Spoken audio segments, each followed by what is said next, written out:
ನಮಸ್ಕಾರ ಸ್ನೇಹಿತರೆ, ಬಡ್ಸ್ ಕಿಚನ್ಗೆ ಎಲ್ಲರಿಗೂ ಸ್ವಾಗತ. ಇವತ್ತಿನ ವಿಡಿಯೋದಲ್ಲಿ ನಾವು ತುಂಬ ಸುಲಭವಾಗಿ ರುಚಿಕರವಾಗಿರುವಂತಹ ಚರ್ಮುರಿಯನ್ನು ಮನೆಯಲ್ಲೇನೆ ಹೇಗೆ ಮಾಡುವುದು ಅಂತ ನೋಡುವ.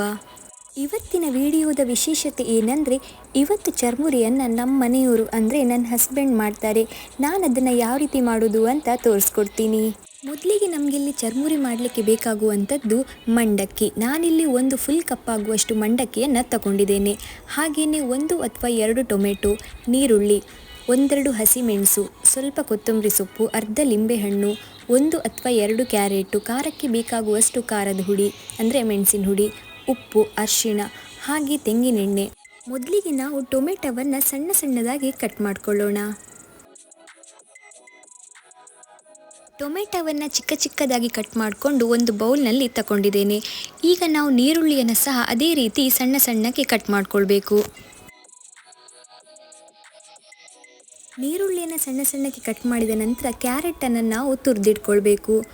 ಈಗ ಎಲ್ಲದೂ ರೆಡಿ ಆಯಿತು. ಈಗ ನಾವು ಚರ್ಮುರಿಯನ್ನು ಹೇಗೆ ಮಾಡೋದು ಅಂತ ನೋಡುವ.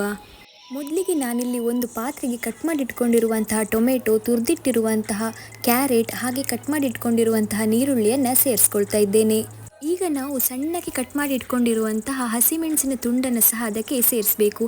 ಹಾಗೆ ಲಿಂಬೆಹಣ್ಣಿನ ರಸದಲ್ಲಿ ಈಗ ಸ್ವಲ್ಪ ಲಿಂಬೆಹಣ್ಣಿನ ರಸವನ್ನು ಮಾತ್ರ ಹಿಂಡ್ತಾ ಇದ್ದೇನೆ, ಉಳಿದದನ್ನು ಹಾಗೆ ತೆಗೆದಿಟ್ಕೊಳ್ತಾ ಇದ್ದೇನೆ.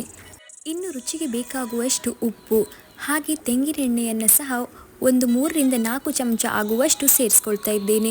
ಇನ್ನು ಖಾರಕ್ಕೆ ಬೇಕಾಗುವಷ್ಟು ಖಾರದ ಹುಡಿ, ಇದೆಲ್ಲವನ್ನು ಸೇರಿಸಿಕೊಂಡು ಈಗ ನಾವು ಚೆನ್ನಾಗಿ ಅದನ್ನು ಮಿಕ್ಸ್ ಮಾಡಿಕೊಳ್ಬೇಕು. ಎಲ್ಲ ಕಂಪ್ಲೀಟಾಗಿ ಮಿಕ್ಸ್ ಆದ ನಂತರ ನಾನು ತೆಗೆದಿಟ್ಕೊಂಡಿರುವಂತಹ ಮಂಡಕ್ಕಿಯನ್ನು ಸಹ ಅದಕ್ಕೆ ಸೇರಿಸ್ಕೊಳ್ತಾ ಇದ್ದೇನೆ. ನಂತರ ಕಟ್ ಮಾಡಿ ಇಟ್ಕೊಂಡಿರುವಂತಹ ಕೊತ್ತಂಬರಿ ಸೊಪ್ಪು ಅದನ್ನು ಸಹ ಸೇರಿಸ್ಕೊಂಡು, ಅರಿಶಿಣ ಸಹ ಸೇರಿಸ್ಕೊಂಡು ಚೆನ್ನಾಗಿ ನಾವೀಗ ಅದನ್ನು ಪುನಃ ಮಿಕ್ಸ್ ಮಾಡಿಕೊಳ್ಬೇಕು. ಇನ್ನು ಇದಕ್ಕೆ ನಾವು ಬೇಕಾದರೆ ಹುರಿದ ನೆಲಗಡಲೆಯನ್ನು ಸೇರಿಸ್ಕೊಳ್ಬೋದು. ಹಾಗೆ ಮಾವಿನಕಾಯಿ ಇದ್ದರೆ ಅದನ್ನು ಸಹ ತುರಿದು ಸೇರಿಸ್ಕೊಳ್ಬೋದು. ನಾನಿಲ್ಲಿ ಸೇರಿಸ್ತಾ ಇಲ್ಲ. ಇದು ಕಂಪ್ಲೀಟಾಗಿ ಮಿಕ್ಸ್ ಆದ ನಂತರ ಇದಕ್ಕೆ 1 ಚಮಚ ಆಗುವಷ್ಟು ಸಕ್ಕರೆಯನ್ನು ಸೇರಿಸಿ ಪುನಃ ಚೆನ್ನಾಗಿ ಮಿಕ್ಸ್ ಮಾಡ್ತಾ ಇದ್ದೇನೆ.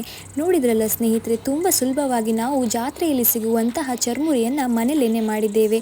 ಜಾತ್ರೆಗೆಲ್ಲ ಹೋದರೆ ಚರ್ಮುರಿ ಬೇಕು ಅಂತ ನಾವು ಹಠ ಮಾಡಿ ತಗೊಳ್ತೇವೆ. ಅದಕ್ಕಿಂತ ಇದು ಇನ್ನೂ ರುಚಿಯಾಗಿರುತ್ತೆ. ನೀವು ಮನೆಯಲ್ಲೇನೆ ಒಂದ್ಸಲ ಟ್ರೈ ಮಾಡಿ ನೋಡಿ.